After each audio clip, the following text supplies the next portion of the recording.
You are listening to episode 91 of season 3 of the Fly the W670 podcast, the Cubs 24-25 offseason wish list. And it's also Crawly's wish list. Let's hope they're aligned. Don't forget to listen, download, review, and most importantly, subscribe to the podcast, follow on all the socials. Follow Fly the W670 on Twitter, Instagram, Facebook, and email us, flythew670@gmail.com. Well, it's a little bit of a quiet time right now. We're seeing that Juan Soto Crawly is setting up meetings. Unfortunately, I don't see any meetings set up with the Cubs. I'm sure Soto is on every Cubs fan's wish list, but if we're being a little bit more realistic, what is Crawly's wish list?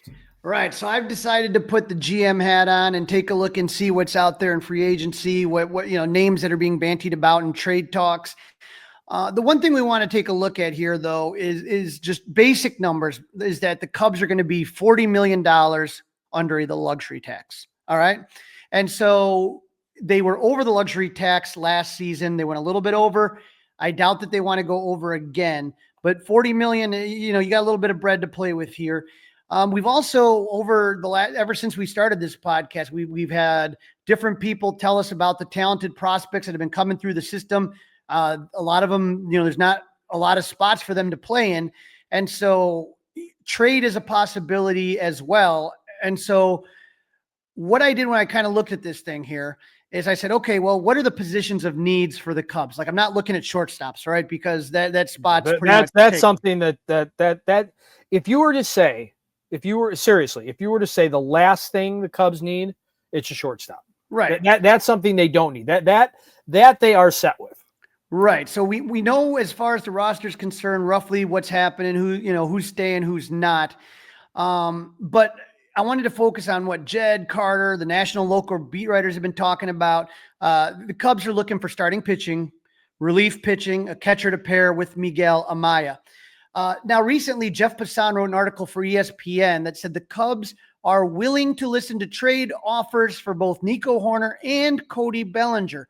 Now, Dustin, we've talked about Nico. He's been mentioned a lot of times as a trade candidate. And even though he's having that flexor tendon surgery, it doesn't seem like those rumors are slowing down any, right? You would think, oh, well, nobody wants him anymore. But I don't think that's the case. Right. I mean, the problem, my biggest problem with that whole idea is the fact that his value is probably never lower. It's as low as it's ever been. I just don't understand why that's something you would want to do unless you, meaning the Cubs, think that he's not going to get any better. Or it's an open spot that you could use as far as, if you want to move Michael Busch to second, there's some first basemen that I have that might be interesting, right? So you could take Michael Busch, move him to second. And then when I go through the list, we can talk about, some of the guys that are on the market, but either for free agent or trade, that could play first base, that could potentially get you 30 to 40 home runs a year. Right. Yeah. So I mean, you're definitely not wrong. Right. I mean, yeah. Yeah. So you could sit there and no, you're not. But honestly, like, let's be honest. Were you ever going to get a huge return for Nico Hoerner? It's not like you were going to get some team's top prospect in their system or something. I mean, you were never going to get that. No, not that. But I mean, I'd love to know, like, right now, what would you get? Like a prospect bullpen arm? I mean, what you'd get, you'd shed some salary more than anything, right? And then you'd have an open spot. I think that's more than anything. I don't think you're looking to make this move to sit there and have all these assets. You're making a move. You clear a little bit of money. It's not a ton of money as contract, and you open up a spot that you can put someone else in. And so I think that's really more what you're looking at there. Because he doesn't make a ton of dough. Not a lot, no. I mean, we would love to make what he makes, but I'm saying he doesn't make like, oh my gosh, this guy's an anchor weighing you down type money. I mean, no, but again, if you're talking about trying to stay under the luxury tax, that's something you're looking at too, right? Yep. So those are all kind of factors you want to keep in there. Now, Cody Bellinger, we know that, the Cubs were kind of maybe wishing that he would opt out. But if someone's willing to trade for Cody, and that was Cody's decision to stay here, but if there's a team, maybe a team that really, things happen and, guy gets injured, guy gets popped for something, maybe steroids, something like that. You never know what happens. If a team's willing to trade and take on that salary, or even a good portion of that salary, maybe even half that salary, that would open up a spot for the outfield or DH. And so without further ado, let's kind of take a look here, right? So when I looked at the starting class, the starting pitching class of what's available, right? I want to say that right off the bat, when I was compiling this, I feel like the Cubs need a righty, right? They got Shota and Justin Steele are probably their two best pitchers, and they're lefties, right? Jamison Tyon's a righty. We're not worried about number 5 right now, but I think I'd like a righty. And so that's kind of when you hear my top 3, that's why you might be like, well, what about Max Fried or Blake Snell or Sean Manaea? Well, I was going to ask you about Max Fried. Yep. Yeah. I think he's good. It's not that I wouldn't mind having him. I just want to, I would personally just like to mix it up. And I think that there's other pitchers out there that you could get. I tried to look at guys in their mid-20s to early 30s, so the Cubs have some prime years, trying to avoid guys with spotty injury histories. So, I didn't want Nathan Eovaldi or Shane Bieber. For me, Eovaldi's, I know he's one of those guys the Cubs have kind of been linked to, but he's 34, 35. I'm just I want something a little bit better than that, right? And so I'm not Jet. I'm not dealing with Tom Ricketts' money constraints. I'm saying what I would like to see the Cubs do. So here we go. Ready? My 3 top starting pitchers that if I was sitting there looking at this, that I would want. And with number 3, I'm going with number 3 and then working my way up to number 1 here. I'm going to go with Walker Buehler. And you're going to say, well, Crawly, you said you didn't want injured guys. He's coming back from Tommy John surgery. But Crawly, you said you didn't want injured guys. I'm just right. That's such a common injury now, though, with Tommy John. Those guys come back. It takes them a little while to kind of get back in the groove. But a lot of times you see them even increase their velocity and stuff like that. And so we saw what Walker Buehler did in the postseason for the Dodgers, right? Yep. Very impressive. And I'm looking at an article in The Athletic, and they're projecting 2 years, $32 million. I think that with Walker Buehler, that's going to be a really good contract, a really good deal. It's not going to be sitting on the books forever. So if Jed's, shaky about big deals, it's not going to be a huge deal. I think, like I said, it might even be 1 year with an opt-out, but 2 years, $32 million for Walker Buehler. That's why he is number 3 on my list. I think that that's a pretty good deal, Dustin. And I think that's probably somebody that's definitely going to be available, because I don't think, that's somewhere where I think the Dodgers might move on, right, from him. So that's obtainable. Right. Number 2, Roki Sasaki, coming from Japan, 23-year-old right-hander. We have a great interview with my guy Gaijin Baseball. Evan, it comes on and gives us a little bit of background on it. He pretty much every team is in on this guy. And Dustin, one of the reasons is because he is an international free agent. So he's not going to get a big contract. So it involves the international posting and he's under 25. So that means international free agent. So he's not going to get a big contract, but he's going to want to play in a major market. And I think the Cubs have a really good history. You saw how Seiya Suzuki did. Shota Imanaga had a great season last year. And so I think the Cubs have become a destination for Japanese players. Now, obviously, you're going to have to compete with the West Coast teams, particularly the Dodgers and the Padres. But this is a righty who's got he throws heat. He throws 98. He's got a splitter. He's got a sweet slider. I think he's somebody that, to get a guy like this, he may not be an ace right away, right? You saw that with Yamamoto this year. Right, he wasn't like a guy that's going to kill it. But if you're talking about having a guy that's 23 and maybe able to have, you're able to have him through age 23 to age 26, 27, I think that would be really good for the Cubs, I'm not arguing with anything you've said so far. Right. And like I said, the fact that the player he's going to be, I think every team right now is in on him, but I think a lot of the smaller market teams aren't really going to have a shot at him. So that takes me to my number 1 choice as far as starting pitching. I'm going to go with Corbin Burns, Dustin. I saw him pitch for Milwaukee. I want the reunion with him and Craig Counsell. Right now, according to The Athletic, they are projecting 7 years, $217 million. But when you look at that guy's track record in Milwaukee, what he did. Wait, one more time. One more time. 2 years what? 7 years, $217 million. No. Too much. Too much. That's too long. It's too long. It's too much money. You don't want an ace? How long is he going to be an ace for? Don't know. I couldn't tell you that, but there's a lot of teams that were able to ride guys for a long time, whether you're talking about Justin Verlander, whether you're talking about Max Scherzer. I don't know, Dustin. When you look at those things, you hope to get a good 3 to 4 years. So he's age 30 right now. If you get 3 to 4 really good years out of him, you don't think that would be worth it? I guess they need a superstar somewhere, Crawly. I guess if pitching is going to be the way they're going to do it, then you could do a lot worse. But boy, that's a lot. That's why I wanted you to repeat it, because boy, that's a lot of money. That's the price to play poker. If you're talking about an ace starting pitcher, that's what they're going to command. That's why you hope to try to develop some of these guys through your own farm systems. So those are my 3. Walker Buehler at number 3, Roki Sasaki at number 2, Corbin Burnes number 1. I think Walker Buehler would make a bigger impact this year than Sasaki. I think Corbin Burnes obviously would be better than both of those.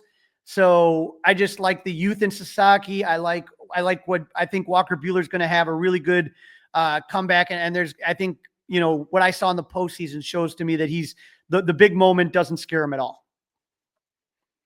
Now for the closer, Dustin, one of the biggest reasons the Cubs didn't make it to the postseason 2024 was the bullpen, especially from April to June. The Cubs had 26 blown saves and a save opportunity percentage of 58%. So the league average for save opportunity percentage was 63%. So 63% of the time you convert the save, right? The Cubs were below that by 5 percentage points. Only the Red Sox, the Marlins, and the White Sox had a lower team save percentage. We know Albert Alzolay struggled before going on the IL. Hector Neris was a flop. Both of those guys each blew 5 saves. That's 10 games that they blew between the two of them. And think about that. If you would have cut that in half, what that might have been, right? Yeah. So I think we know, Dustin, that it's not just going to be one guy. But for me, you need that anchor. I don't care how you get the ball to the guy in the ninth. I think Jed has done a good enough job in the past. I think they're going to have to get more than one bullpen arm. I just think right now, I think that you need a guy that I don't want Hector Neris walking the tightrope, getting my stomach all nervous. I want a guy that comes in and locks it down. Yeah. No, I mean, listen, yeah. The back of that bullpen needs something. There's no doubt about that. So number 3 on my list, Carlos Estevez. They got him projected 3 years, $30 million. I know Jed doesn't like spending money on bullpens, but I think you got to, right?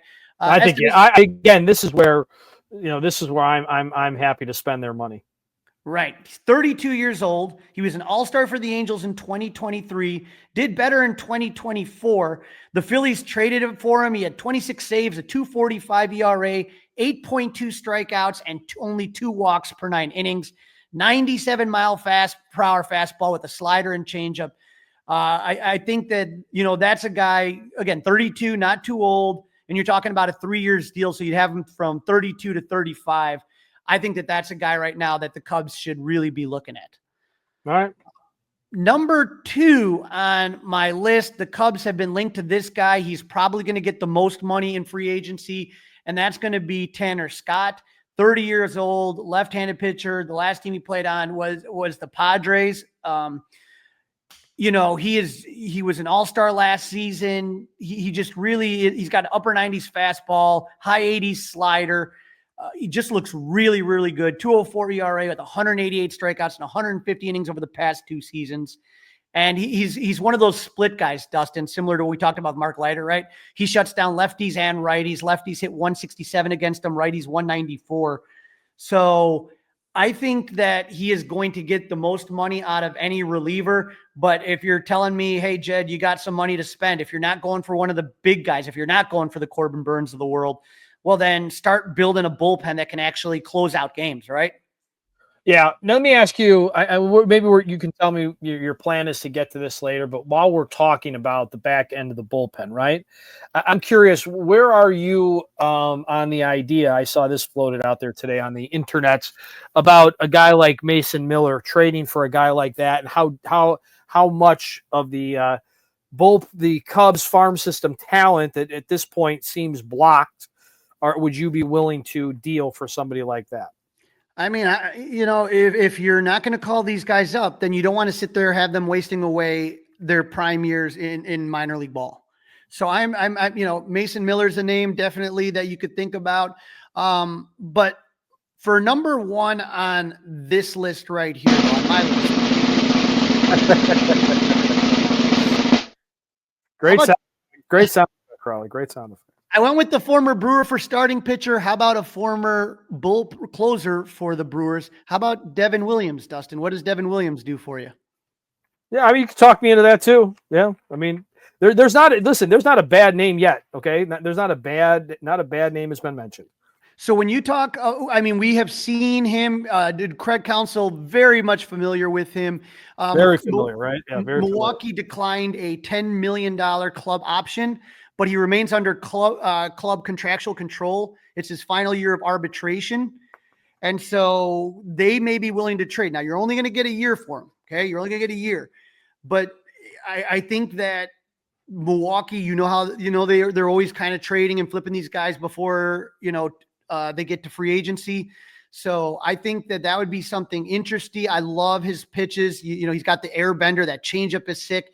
I know everybody remembers the last pitch, the big pitch he threw the ninth inning. He gave up that home run against Pete Alonso in the postseason to the Mets. But the Mets made a lot of really good pitchers look bad in that postseason. I'm not going to take that away. I think Devin Williams would be a great closer to have on this Cubs team.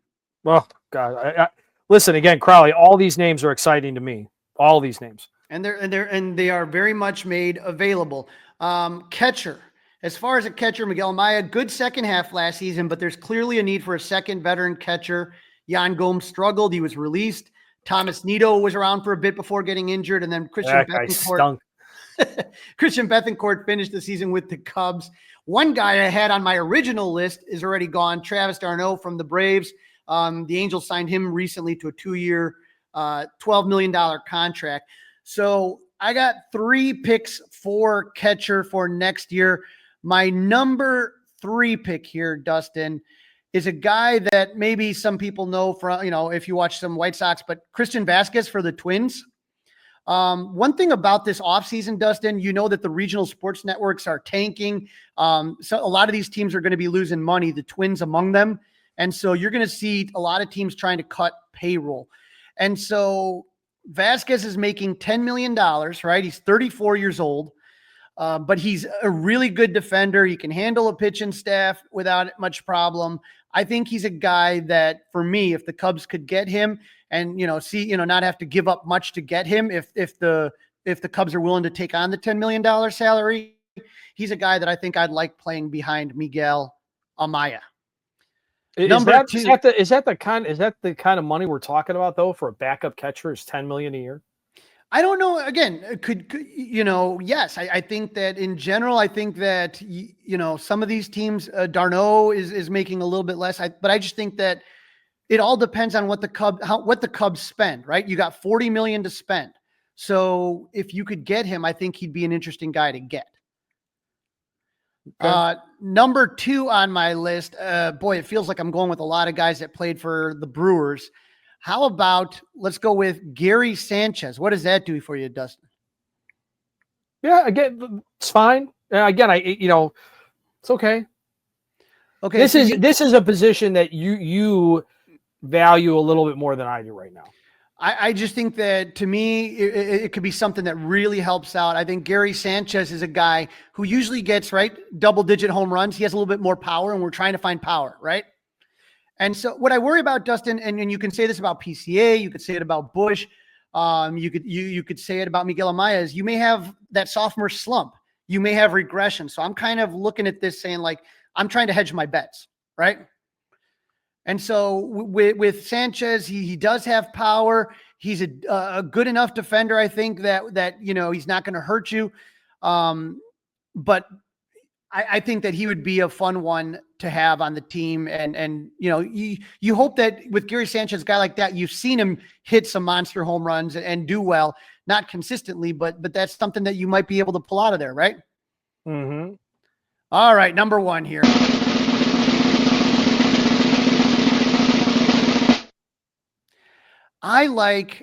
I saw him with the Padres, and he absolutely, if you remember when the Cubs played the Padres, he absolutely killed them. I like Kyle Higashioka.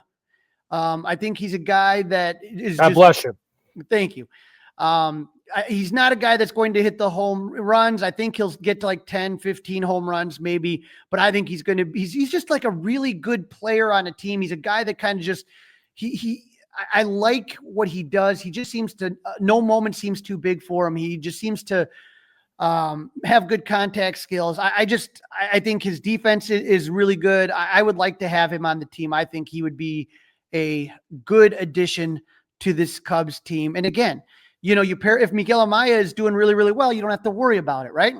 Yeah, right. Then you're right. Yeah, you don't have to worry about it. It's a luxury, but I just want to have another guy there. I don't want to be. I think Christian Bethancourt had a couple good weeks, and then if you take a look after those good weeks where he seemed to have a clutch hit every game, he really went down really quick. I don't want us to have to sit here, trying to figure out. You saw what happened with Yan Gomes and how bad that was.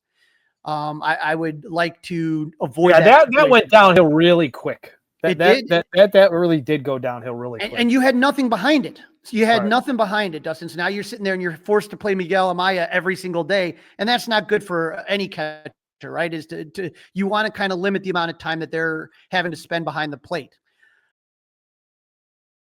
You are listening to the Fly the W670 podcast. It is season 3. It is episode 91. Don't forget to leave us one of those 5-star reviews.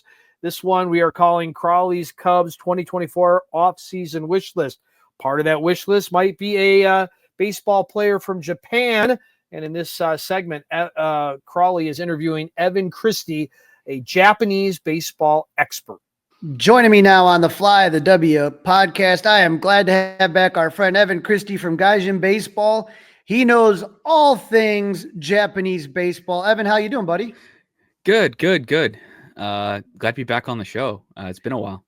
Yeah, and so one of the fun things, I think of this last season is just there was just so much fun with the Japanese players. You saw what happened, obviously, Shohei Ohtani and Yamamoto get to win the World Series. Shota Imanaga has just a phenomenal season for the Cubs. I think way better than a lot of people predicted. And now you have this amazing matchup for opening day 2025 in Tokyo. First off, are you going? I have to ask. No, I probably won't be in town at that time, and the tickets are already gone. And they're very, Japan is very anti-resale. Sadly, they ended up actually shutting down one of the services that actually helped people buy NPB tickets through a proxy, which really but like more teams are making English stuff out there, but like the resale market in Japan is pretty much non-existent. It's not like we have a SeatGeek over here or something like that. So I mean, if I could, if someone wants to hire me to write about those games, DMs and emails are open, but I'm not holding my breath. It's going to be fun. Let's talk about Shota, because the last time I had you on, the Cubs signed Shota Imanaga. It was really exciting. I was actually at the press conference at CubsCon when he was introduced, and I got to tell you, there was something about him from that moment. It was the first time I'd ever been inside, when they did one of these introductory press conferences and they put the jersey and the hat, and he opens up with that, "Hey, Chicago, what do you say?" And the place just goes nuts. And I didn't know his personality prior, obviously coming to Chicago, but I mean, the Cub fans just ate him up. I mean, he from picking a number that Ben Zobrist wore to coming out to the Blackhawks theme song. I mean, he just embraced Chicago, and it was such a fun season to see him do. How surprised were you to see how big he kind of blew up in Chicago and what a successful season he had his first year? I wasn't surprised per se, because he was always a popular pitcher. I was more surprised he started to let his personality show out a little more, Because if you remember when he if you have seen the clip, I believe a Pitching Ninja showed it, when he threw his no-hitter in Japan, he was very serious business kind of thing, despite it being like a historic no-hitter in its own right, with it being an interleague no-hitter and the first no-hitter at the Sapporo Dome in the last year that the Sapporo Dome was being used for NPB games. Like he kind of, you see him kind of loosen up a little bit because he didn't have to be the ace of the staff anymore. Like in Yokohama, he was the ace. Everything was on him. He had to lead. He was a captain. He was an ace. He was all that stuff. When he was in Chicago, he kind of eased up, let his personality show out a little more, and was very much encouraged to by the fan base. And I think, I don't think he even expected to be as good as he was, because he was right on par with pretty much how he did in NPB last year in terms of numbers. And that's coming from, a hitter's park in Yokohama, I'm getting my years mixed up, but like in 2022, 2023 in NPB, you know what I mean? Yeah. But like he's going from a hitter's park to a hitter's park, and you don't really like expect, like no one expected things like the Yankees personally, like they said like, oh, he's a fly ball pitcher, we don't want him because of that. I was honestly expecting a little bit of an evening out once the cold weather was over and once we were out of spring, but he kept it up and he was great, honestly. Now that's something we're going to be watching about the second year, because I don't know if you heard this, but Wrigley Field played as one of the most pitcher friendly parks. It was 29th in park factor. So it's going to be, the Cubs hitters were just awful last year, no power at home. And so it's going to, obviously that must have an effect on the pitching too. But even when he was on the road, he pitched really well too. So can you tell everybody, in your opinion, how the Nippon Professional Baseball League, how that compares to the major leagues? People say quadruple A, which I think is generally a thing, but like I think it's a lot better because quadruple A kind of really downplays a bit of how good NPB is as a whole. I mean, people have been talking like oh, an MLB team would always beat an NPB team. That's not always the case. I mean, I was doing a thing where I went back and I looked at like the Dodgers tour, where the Dodgers in 1966 played a 7-game set against the Yomiuri Giants and lost 4-3. And the San Francisco Giants lost to the Lotte Orions in 1970, 3-2 in a preseason thing. And because there's this whole thing right now about the culture shift in Japanese baseball, as the owners are finally coming around to, oh crap, we actually have to we can't just sit on our laurels anymore.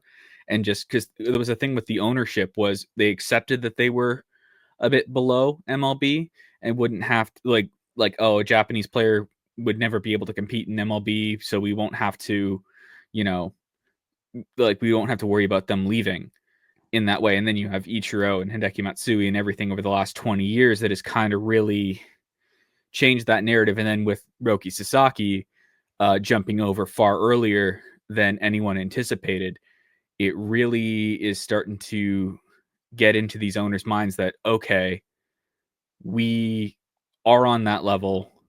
More of our players are on that level. We need to start, getting our butts in gear. And some of it's not so much the new money owners, people like Rakuten and SoftBank, who own teams. It's the older money owners, the people who've been owning the team since the beginning back in 1936. We have some of those legacy owners that are still very, iffy about spending money. Sometimes because they don't want to. Sometimes, like in the case of Chinichi, they can't really. So, we're starting once we've hit that paradigm shift, it doesn't stop. And NPB is in especially with guys like Shota Imanaga coming over and having a lot of success in MLB, this is starting to become a time of NPB going, okay, we need to get our product out there. We need to do more, to get our faces out there and to not fade into the background as this stepping stone league, which is what a lot of people kind of see it as now. So, you mentioned the Roki Sasaki. What can you tell? Where did this kid come from? Where did he kind of really start to turn some heads with people? So he's been turning heads since high school. He could throw 100 miles an hour in high school, but he didn't go to like he comes from Iwate Prefecture. He sadly lost his father and grandparents in the 2011 earthquake and tsunami, which may have played into this decision to go early, and his general impulsiveness, because he's seen that it can all go away in an instant. I'm going to seize on the moment as fast as I can. The first time he really made national headlines was again the 162 kilometers an hour pitch in high school, which is I have a converter up now, 100.6. And there was also a thing in his final year of high school. His school had made the Iwate Prefecture finals. A win would mean their first trip to Koshen. This is a school that had never produced an NPBer. They had like one or two guys who played in the minor leagues in Japan, but never made it up to NPB. So this was a big moment for the school, and his coach sat him. His coach sat him for reasons of, I'm going to protect your arm. I'm not going to be one of these traditional high school coaches who runs you into the ground. If we win, I'll use you at Koshen. If we lose, we lose. And he also made a lot of headlines in the draft because you had a lot of the tradition. We knew that he was going to get posted at some point or another, because a lot of the traditional anti-posting teams, those being the Chunichi Dragons, the Yomiuri Giants, and the SoftBank Hawks, they looked at him, they praised him, they had interviews with him, and then they didn't draft him. Because in how the NPB draft works is that you like everyone's fair game in the first round opening there.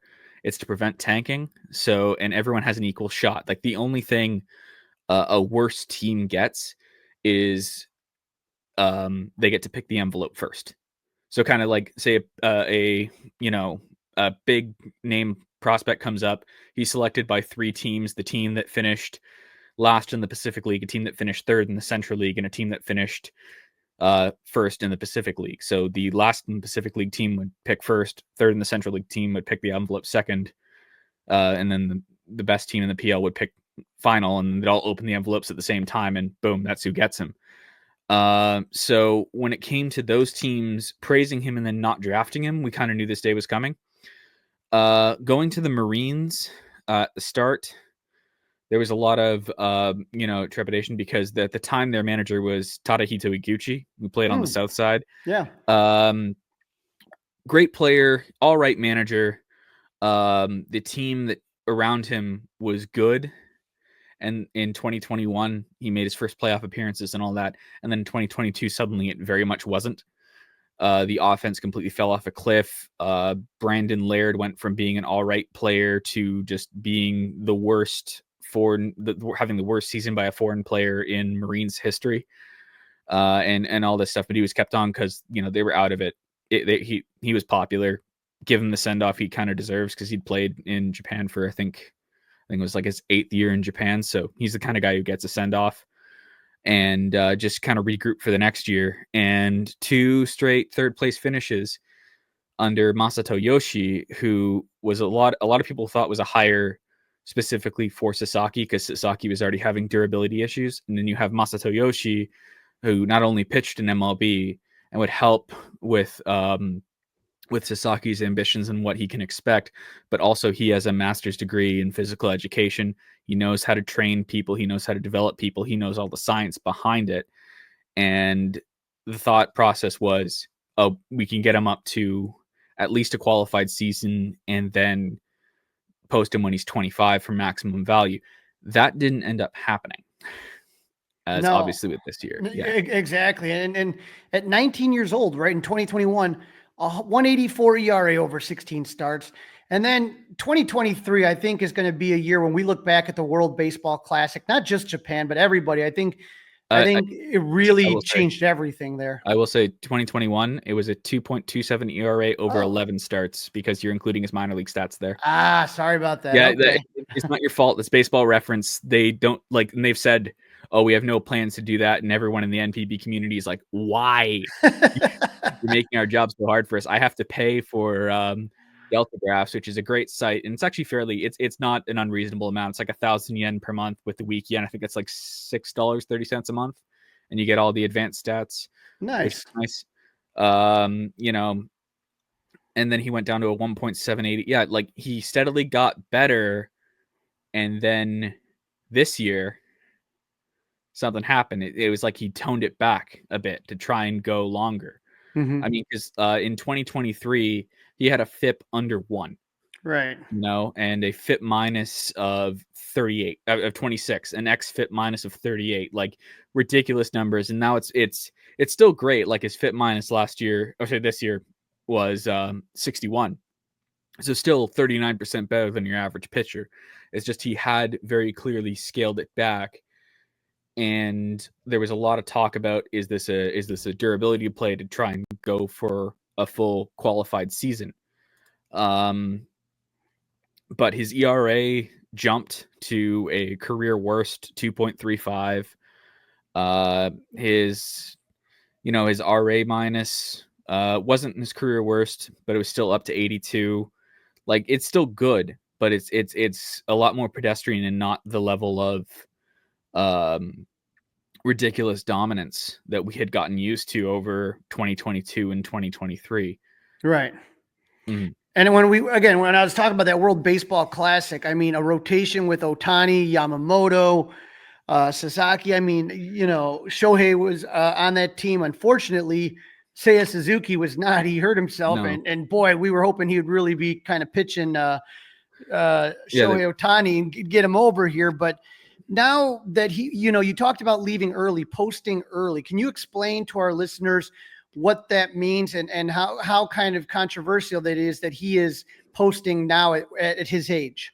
Yeah. So the posting system was developed in 1998 to try and get over the old system, which was these players would retire from NPB and then go sign an MLB. The team would get nothing. And, aside from their rights when they came back to NPB, which could happen, could not. Who knows? And so rules surrounding the real thing that really kicked it off was Hideki Irabu, because what had happened was his team, also the Marines, they did a backdoor deal with the Padres to kind of go, hey, if Irabu retires, you have his MLB rights, which Irabu did not want. He wanted to sign with the Yankees. And that led to this whole mess of like, okay, we need some kind of set system because otherwise this is just going to keep happening. And these teams need compensation for losing the players they developed and that are under contract with them. And so the posting system has changed a lot. It used to be a silent auction, and then Daisuke Matsuzaka came along. The previous monster, Roki Sasaki, is the monster of the Reiwa era. Matsuzaka was the monster of the Heisei era, which is the reign of Akihito, for those of you who don't know. And he commanded a posting fee of over $50 million, which was absolutely ludicrous. The Lions were happy to see it go that high because it helped them repair the leaky roof on their stadium. And the MLB just kind of went, oh, this is not good. And Japanese players also didn't like it because it was a silent auction system. And so they go through all this trouble of like lobbying their team to get posted. They get get posted finally, and then a team that they don't want to sign for wins the rights to negotiate with them. And then it's like, well, I've just wasted all this time because I'm not signing with you. Right. Kind of thing. And so then you have the system that came about after that, where the posting fee would be negotiated separately. The player could sign with whoever they wanted, but the posting fee could be negotiated separately. That's the posting system Shohei Ohtani came over with. He came over in the last year of that old system because there was this, like they knew the system was going to change, and this was the last year they could post him early. Shohei Ohtani did have an early posting clause in his contract, specifically because that was the posting system at the time. But the posting fee was capped at $20 million. NPB teams didn't particularly like that because, they want as much money as they can get. And sometimes what would happen was the MLB team that the player wanted to go to would try and lowball the NPB team. The NPB team would say, no, pay us what we want you to pay us for this player. And then the thing would go nowhere and the player would come back to his old team in a huff. So what had to happen was the 2018 rule change, which meant that posting fees are now like a sales tax on the guaranteed money of the contract. So, for example, when it came to Yoshinobu Yamamoto in his $325 million contract, it was $56 million or something like that, because in stages of like sales tax. So the thought process was, since that had come in after 2018, no NPB team in their right mind would ever post a player before he was 25, because around the same time that changed, MLB also changed their rules regarding international free agents, increasing the age from 23 to 25, which is something NPB agreed to because they thought, hey, we get to keep our players longer, and we get more money out of this. This is a win-win for us. And what ended up happening with this was part of the reason why I came out so hard against the idea that he could have ever been posted is I didn't have anyone in the Marines office yet. Actually, the whole fiasco led to me getting someone in the Marines front office as a source. But my sources in other NPB front offices were going, yeah, they'd have to be stupid. There's no way that they do this. They'd be forfeiting tens of millions of dollars. That's ridiculous. And, people go like, oh, Lotte's a multi-billion-dollar company. Lotte's lost nearly $1 billion since the pandemic started in terms of net worth. So they'll take any money they can get. And this whole thing kind of created this reckoning for that posting system, much like Shohei created a reckoning for the posting system that ended after he got posted. I feel like Roki could create a reckoning for this level of posting system. Right. And so one of the surprising thing is just the age. Like you said, usually, okay, we're going to keep him later. He's only going to be 23. So he's 3 years younger than Yamamoto. And so that becomes interesting. But like you said, this becomes complicated because we're throwing in international free agent money and all of those things. So he's kind of subject to the international bonus pool rules. And so the teams, it's not going to be a huge contract that they're going to be having to pay him. Yeah. And there's a lot of talk about, oh, they'll sign him to a rookie contract and then they'll extend him for however many things. And Lotte is not happy about that because that means that they're going to lose out on that money because like the extensions don't count towards the posting fee. Right. And they can't do anything to go, hey, if you give a guy an extension, give us money too, because that was made illegal after the whole business with Irabu and the Padres. Any kind of backroom deal is done. So that really means that this is truly a free-for-all. This is who makes the best pitch when it comes to Roki Sasaki and where he's going to sign. A lot of people are saying Dodgers. A lot of people are also saying Padres. People are talking about, oh, he signed with Yamamoto's agent. Well, guess what? That's also Darvish's agent. And, like Yamamoto is his friend and rival. Darvish is his mentor. And you level into that whole different thing of mind games and messing. And quite frankly, it really speaks to like everyone's throwing out names of teams. Everyone's like kind of figuring out, like Dodgers fans have already decided that he's theirs, which makes me go, no, just because like there are several other teams that could make a pitch. And when it comes to, they're talking about like advertising deal money. Well, advertising deal money is going to be actually probably less with the Dodgers because they already have Yamamoto and Ohtani to appeal to the Japanese market. They don't really need another guy like, and Roki's definitely going to be the third guy amongst those when it comes to that. And so for Cub fans, right, we take a look at this and we say, okay, well, Chicago has had a pretty good history with Japanese players Kosuke Fukudome was the first one that I always kind of remember. You mentioned Yu Darvish, and he's done nothing but praise his time in Chicago. Seiya comes over, and then Shota blows up. And so there is a pretty, if you're saying that Yu Darvish is his mentor, not saying that he's going to sign with the Cubs, but if the Cubs make a really good pitch, and let's say Roki decides to talk to Yu Darvish prior, I mean, I'm sure he'd have some good things to say about the Cubs. Darvish was in Japan at the exact same time Roki got posted. But he was up in Hokkaido with his old club, the Fighters, just kind of like messing around, doing stuff in fall camp and, buying stuff, like buying old merch for his daughter of the scariest mascot in baseball history. If you ever want nightmare fuel, look up Fighty, who was their mascot in the 90s. It's one of the scariest, scariest mascots you'll ever see, especially because there's one famous photo of which it's like, it just looks like a demon. Nice. Yeah. So I think that, like I said, I think the Cubs have, at least a shot here. I remember when Ohtani was first came over, they were looking at this, and then he was saying, okay, I think Chicago was the only non-West Coast team that he met with. Yeah. Right. And so, I mean, clearly there's some interest from Japanese ball players. The Cubs are playing the Dodgers in Japan for that first series. And like you said, you already got 4 great Japanese players that are going to be in the Tokyo Dome for that. Now let's see if we can add one more. I think Dodgers fans want him. Obviously every team wants him. Yeah. What is it about his pitch mix that makes him so interesting? He is actually fairly MLB style in his pitch mix, in that he doesn't really have much of a pitch mix.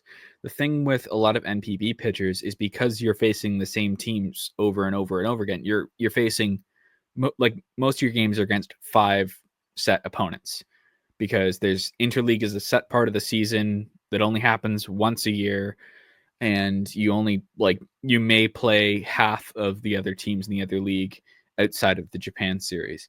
So you have to keep an arsenal. You have to keep trick. Part of the reason why Darvish, his arsenal is so massive, is it was an arsenal built by NPB, where he had to throw the kitchen sink at some teams to get past them. It's part of what won him 2 MVPs.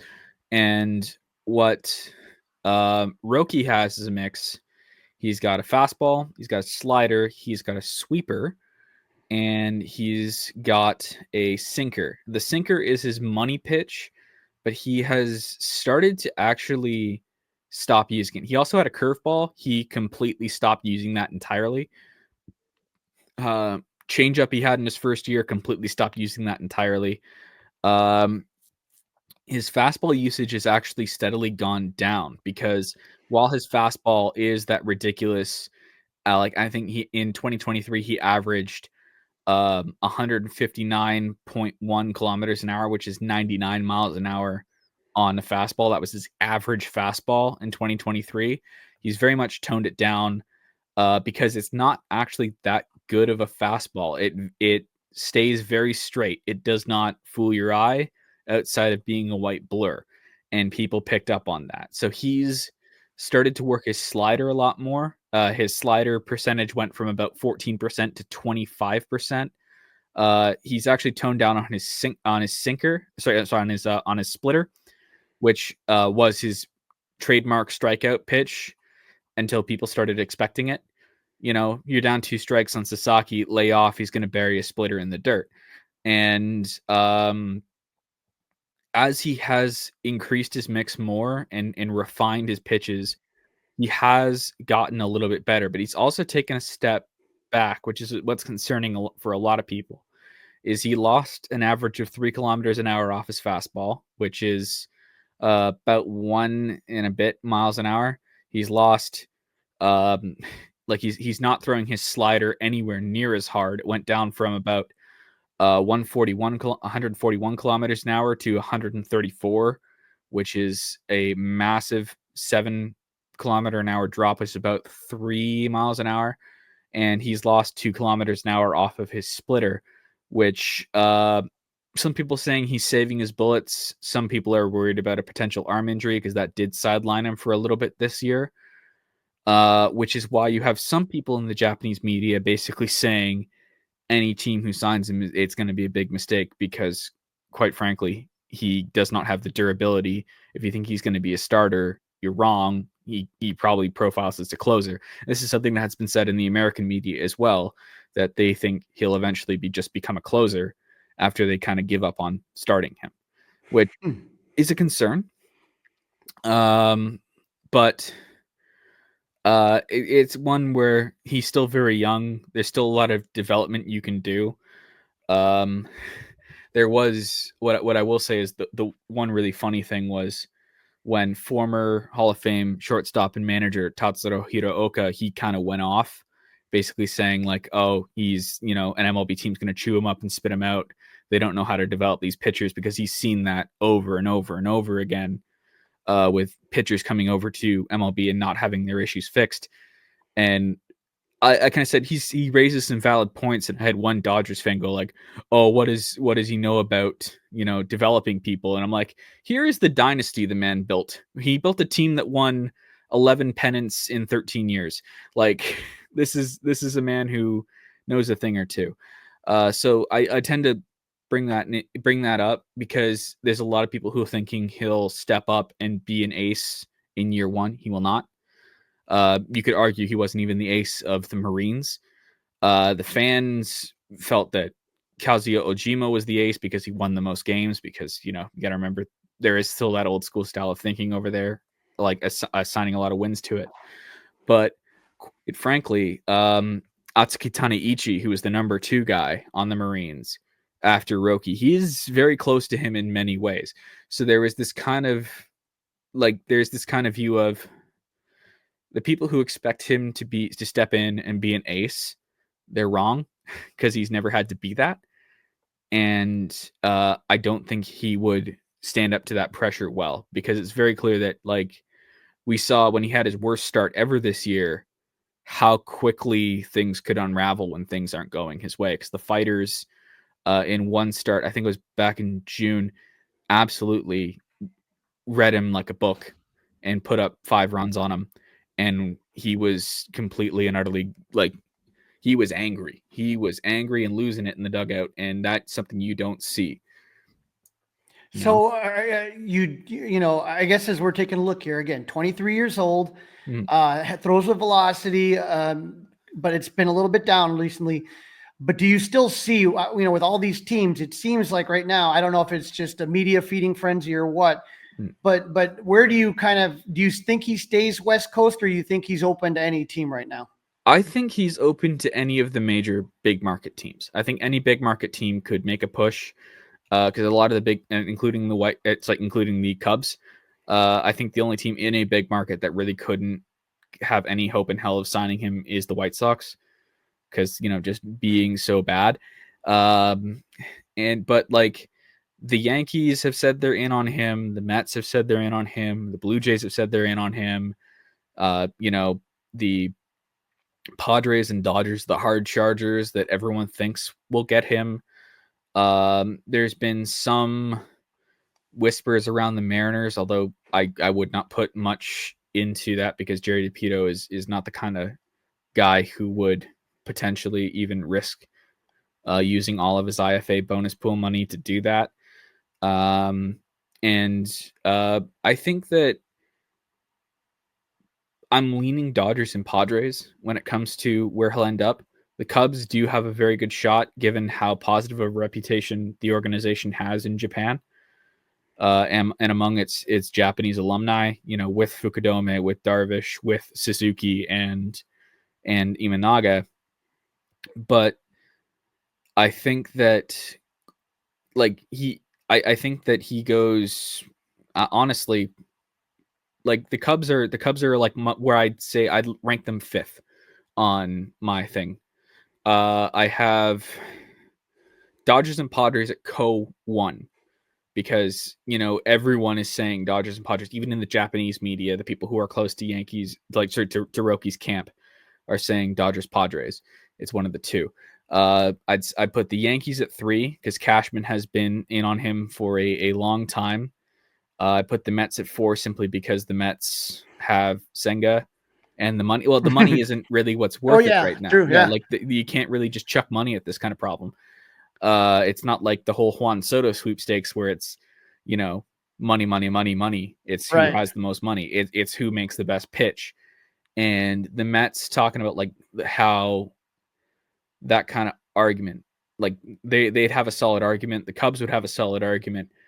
I think personally, if I were Roki in Roki's camp, I would be encouraging him to go slightly smaller market, at least for the first little bit, and then possibly demanding a trade out of there if you have the leverage. But because I don't think he really has ever had to deal with that kind of big market pressure. He did not play for a big market team in Japan. He played for the Chiba Marines, who have arguably the most passionate fan base in Japan. It's just the fact that it's not Tokyo. You're not playing in Tokyo. You're not playing in Osaka. You're not playing even in Fukuoka. You're playing in essentially a suburb of Tokyo that is very proud and very loud, but not like a destination team, basically. Not a pressure cooker. Not a pressure cooker. Not like if he had been drafted by Yomiuri, he probably wouldn't have signed with Yomiuri because of their anti-posting stance if they had gone with him. But like the pressure on Yomiuri Giants pitchers is insane, which is why I think Sugano will actually probably go smaller market, because he's already been in arguably the largest market in baseball outside of New York City.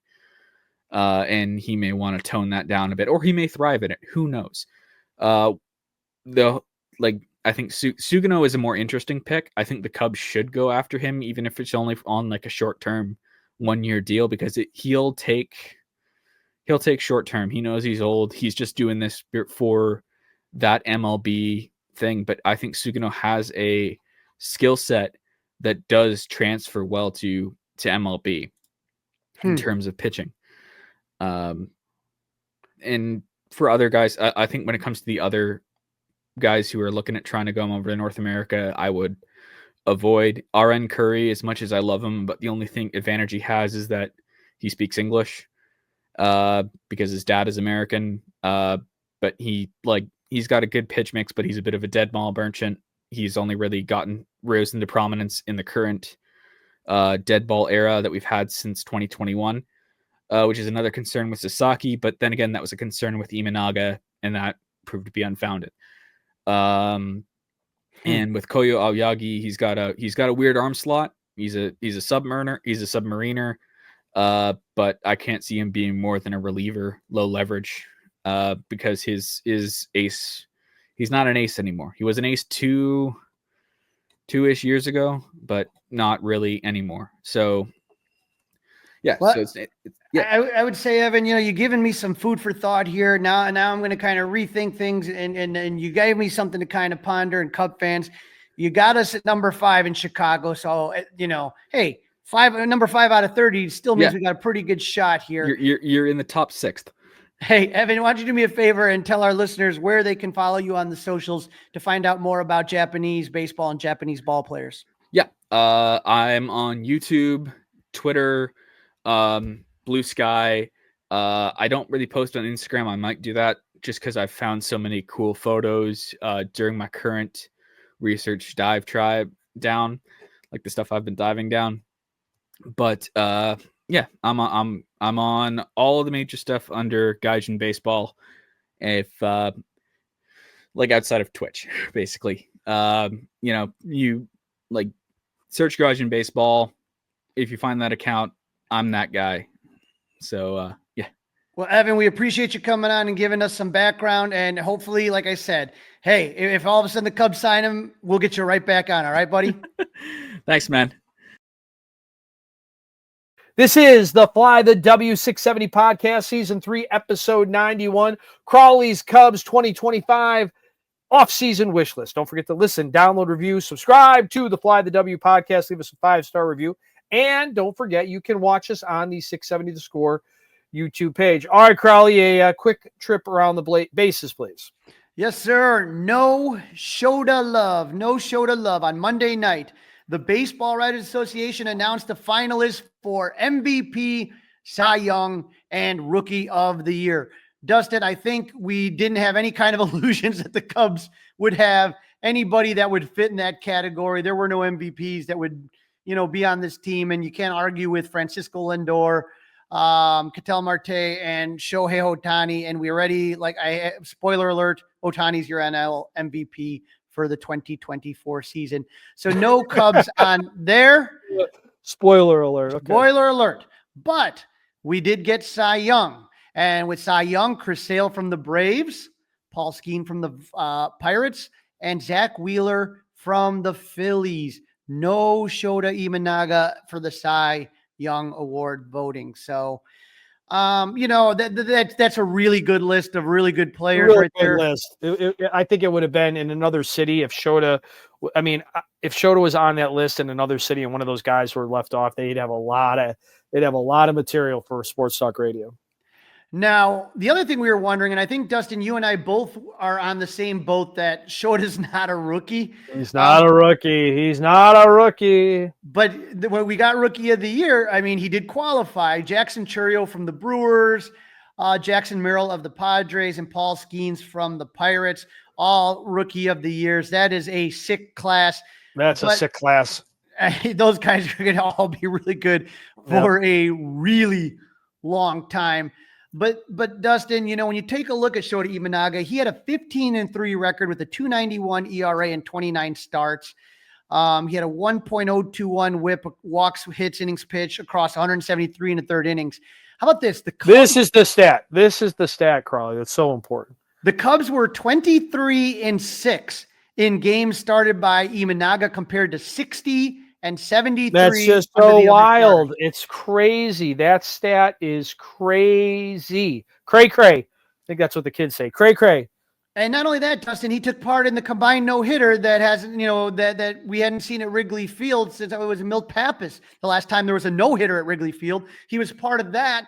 And so when I look at that, I'm not going to sit there and argue and be like, oh, Shota was robbed, but he really had a great season. And unfortunately, there was just a lot of really great competition. And when I sat there and I looked at it every which way, to me, Paul Skeens is one of the most dominant pitchers I've seen in a long time. I just phenomenal. When you take a look at Chris Sale, we've known what Chris Sale is. When we saw him on the South Side, he had some injury trouble. To come back like he did this year was phenomenal. And Zach Wheeler had a really great year too. So there's no anything. And again, with the rookies, Chourio and Merrill, and again, Skeens all had phenomenal years. I'm not going to argue about this or complain that he was hosed or robbed. All right. Silver Slugger. No love for our guy, Seiya Suzuki, huh? Yeah, I'm a little bit up. I'm a little bit not happy about that. Now, this one I am going to complain about. Seiya Suzuki was up for the Silver Slugger. And Dustin, I don't know what it is about Seiya Suzuki. He doesn't get any, I think he gets overlooked a lot. I think umpires, he gets some of the worst strike calls against him for no reason. So just so people know, with the Silver Slugger, there's 5 NL outfield finalists, right, that are up for the award. So 3 out of the 5 are going to get it. You got pretty good odds that you might get it. But he does not get it. Teoscar Hernandez, Jackson Merrill, and Jurickson Profar won the Silver Slugger. Suzuki slashed 283, 366, 482. His slug, third best among outfielders. His on-base plus slugging, 848, best among outfielders. 20 home runs, 73 RBIs. You can't tell me Jurickson Profar is a better hitter than Seiya Suzuki. I just can't buy that. I don't know. Who would you rather have if you could have the choice between Profar? Merrill. Obviously Merrill had a great year. Teoscar Hernandez, but Teoscar also plays with the Dodgers, where that lineup's ridiculous. You know what I mean? In front of him. Yeah. What would happen if Seiya played in that lineup? Would he see more pitches? Would he have more guys in base in front of him? And we talked about the park factors at Wrigley Field this year. I think that Seiya has improved every single year that he's been here. I just felt that he was deserving of the Silver Slugger.